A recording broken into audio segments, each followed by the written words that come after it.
So chances are you've checked out the Netflix original Things Heard and Seen, and some of it left you wondering what the heck was up with that ending. I'm going to do my best to explain what it all meant. As always, I don't pretend to have every single answer. I hope my analysis and research is accurate, but because I didn't write the story, they are just my thoughts and theories. I'd love to know yours in the comments below so that we can learn from each other. Okay, so a quick recap of the story. Catherine and George move from their upscale life in Manhattan to a tiny town in upstate New York after George gets an art history job at a small college. As time goes on and George becomes more ingrained with his peers, Catherine increasingly finds herself isolated and alone. Soon, she also begins to sense some darkness that's lurking in the walls of their old home. Catherine sees a spirit which causes her a little distress, but eventually she learns from one of George's co-workers that the spirit doesn't mean any harm. The spirit has reasons for lingering, and it turns out that that spirit is actually there for Catherine. We also learn that the spirit is that of Ella Vane, the former occupant of the home who was killed by her husband. We know that George is unfaithful to Catherine, but his treachery just unfortunately doesn't end there. He forges his letter of recommendation to get his professorship. He then kills Floyd, who knows about it. He tries to kill Justine, and then eventually he kills his wife. This dude is just not a nice guy. All throughout the story, we hear mentions of the artist Ennis and the spiritualist Swedenborg. While you don't need to know anything about them to enjoy the movie, having an understanding of them and their works will provide greater appreciation for the story. And really the focus is on Swedenborg. The artwork by Ennis is important in one particular setting, I believe, but it doesn't have as much influence on the story as Swedenborg does. The painting we see of George Ennis is on the cover of the book that Floyd gives to George. It's about a soul transitioning into the afterlife.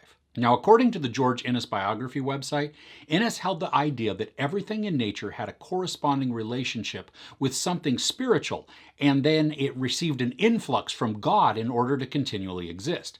And this is derived from some of Swedenborg's theology. From the Swedenborg Foundation website, I found that he believed that by using our ability to learn, think, and act, we develop what is called our ruling love.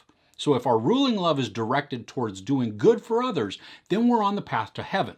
But if our ruling love is centered around ourselves, which is self-promotion, winning at all costs, getting as much wealth and power as we can, then we are on the path to hell. And this is why George is tormented and drawn to the boat at the end.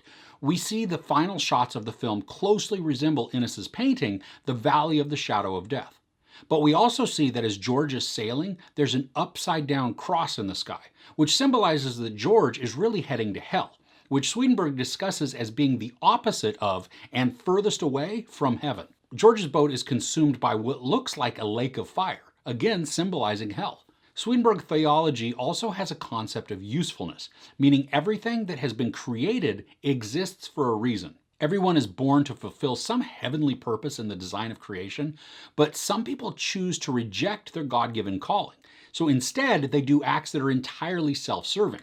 Swedenborg also believed that whatever love brings forth, it calls useful, and that works in two different ways. On one hand, there are people who love goodness, and so they do good works. That makes sense.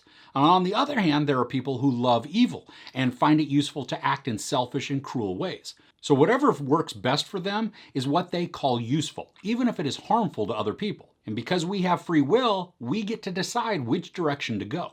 So we see George act out in selfish and cruel ways throughout the entire story. He rides Catherine to eat, but it's not in a loving or caring way. He sleeps with at least one person who's not his wife. He stole his cousin's paintings after he drowned, which makes him suspect on that angle too. Did George kill his cousin? And then he forged the letter of recommendation. All these are selfish actions, but he sees them as useful to himself and his success. During their party, George quotes the Eagles to Justine, saying, "We," and that is people, "never really want to be set free. We're all just prisoners here of our own device." And he has set his own course. He has created his own prison based on his actions, which are evil, and then he continues down that path. Killing Floyd, attempting to kill Justine, and then murdering Catherine. He may be trapped in his own creation, but he also continues to choose that path. Swedenborg also believed that after we die, we'll be led to communities of people who love the same things that we do, which could be in either heaven or hell, depending on the person, so we'll never be alone. And that's illustrated at the very end of the film in the final scene, and I'll get to that in just a minute. Now, Swedenborg describes creation as made up of two separate and yet coexisting worlds, the natural world and the spiritual world. The spiritual world consists of the unseen realities that we don't fully encounter until after we've died. And there's heaven, hell, and then the world of spirits in between.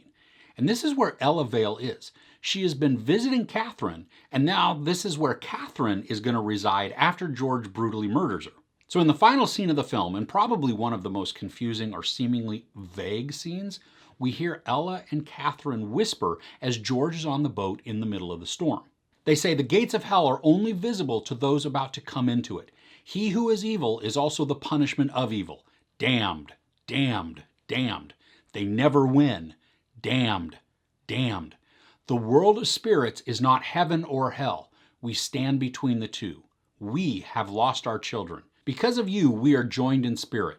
Because of you, our powers grow from tiny drops into an endless sea. The spirit of Mrs. Smith was there for Ella, and Ella was in turn there for Catherine. So who is Catherine going to be there for? That's kind of a dark thought. Okay, so I hope that helped your understanding of the ending of the story.